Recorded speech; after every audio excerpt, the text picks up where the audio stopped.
5 seconds. Mr. Speaker, sir, I beg to move the cut motion. Standing in my name, I wish to point out that there is great need to waive the sales tax on perishable articles like fruits, fish, etc. I am not saying that the government should waive the sales tax altogether, but I want that certain commodities should be exempted from sales tax.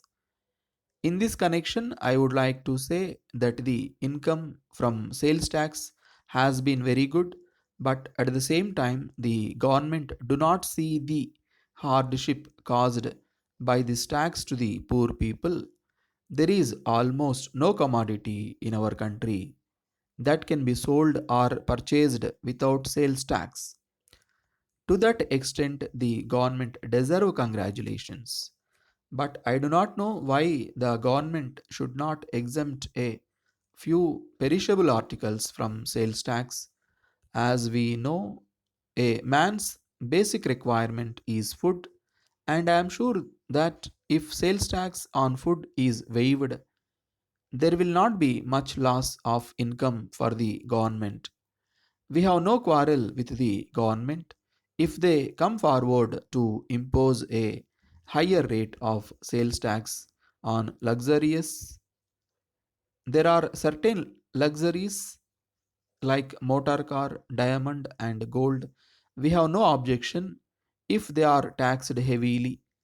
The rich man who comes forward to purchase a motor car can pay a little more if it makes up the loss sustained by the government by exempting the articles that we have asked for from sales tax. So, the policy of the government must be to tax the rich more and to tax the poor less. Then, I would like to touch upon the hardship caused to the merchants by the imposition of multi-point sales tax. The government have not accepted our suggestion that there should be no multi-point sales tax, and they have failed to rectify the mistakes that are pointed out by us. The whole process of taxation goes on from the wholesaler to the retailer and from the retailer to the consumer.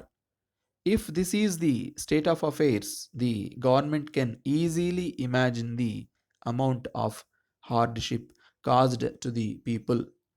The government may come to the conclusion that at every stage of these transactions they get some income.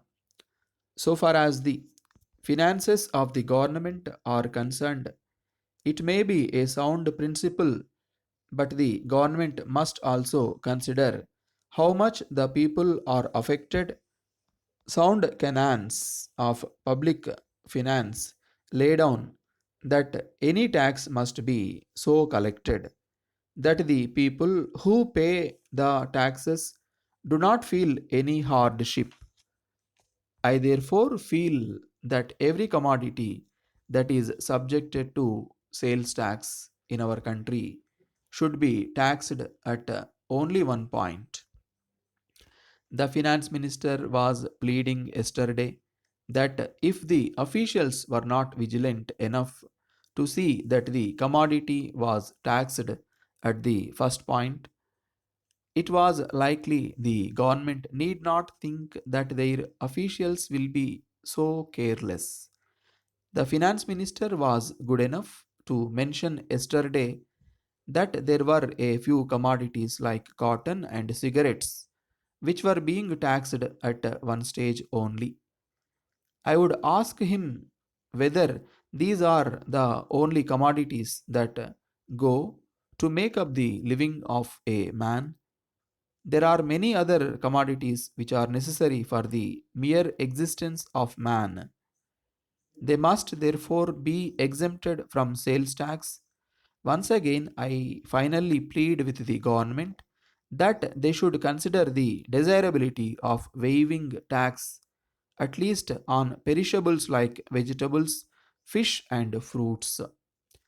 Letter from Raghu and Company, Bangalore to Messrs. Rao and Company, Madurai.